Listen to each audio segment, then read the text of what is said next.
These days, there are lots of people having lots of mental health challenges everywhere.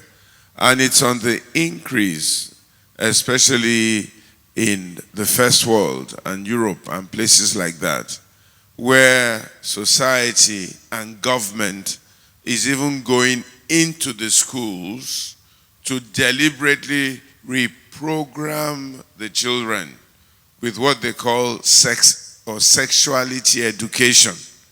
In a lot of public schools now in England, in Canada, parts of the US, there's sexuality education from age 4 or age 5 or age 6, where they begin to tell children that they have the option to decide on what sexual preferences or sexuality they desire.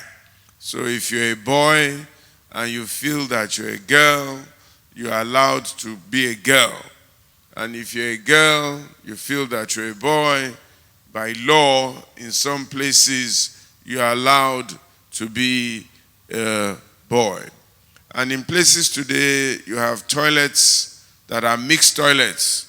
Then if you don't want a mixed toilet, you can then choose to have a single-sex toilet. I went to a shop recently in London where you had the option. This changing room is mixed. If you don't want to use it, then you can ask for a single-sex changing room. But our changing rooms are mixed. I went to a college in America where it was he-she toilets, she-he toilets. You can do whatever you want. So people are deliberately trying to reprogram the minds of children. And once you can conquer that mind and make them feel that they can do and undo as they like, then you begin to have a society that has no rules, no barriers, no boundaries, no laws, no respect for anything, and then anything goes. And that is why these days, a young man, 18, 19, 20 years old, will just suddenly carry a gun, walk into a school, and start to shoot people indiscriminately because of the programming of the mind. So there's going to be, if we're not careful, a lot of mental issues going forward. I was at a shop recently, an electronic shop is what I thought it was, somewhere also in the UK. And I was trying to buy a laptop, an iPad for someone. And as I was talking to the agent and he told me to sit down, he was coming, I noticed that young people were just coming into that shop.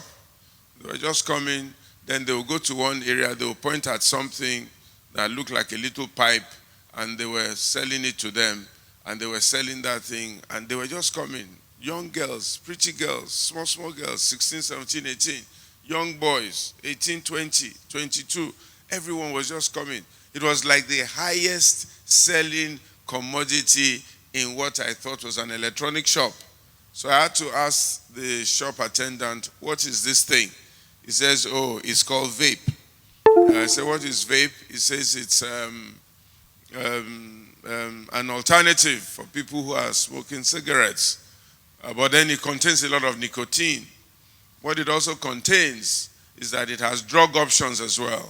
If you want drug option and the thing, depending on the flavor or whatever it is. So bit by bit, they are legalizing drugs and they are encouraging addiction. So everybody is fashionable, young people are doing it, and so on and so forth. So much so that it's beginning to cause a lot of quarrel and fight all over the place. As a matter of fact, in some parts of Canada, a lot of people who love Canada, they have legalized marijuana, they've legalized drugs. You're allowed to do drugs as much as you want, and so on and so forth. What is happening is that society is beginning to push back God out of society. And the minute God leaves society, the society becomes a chaotic place.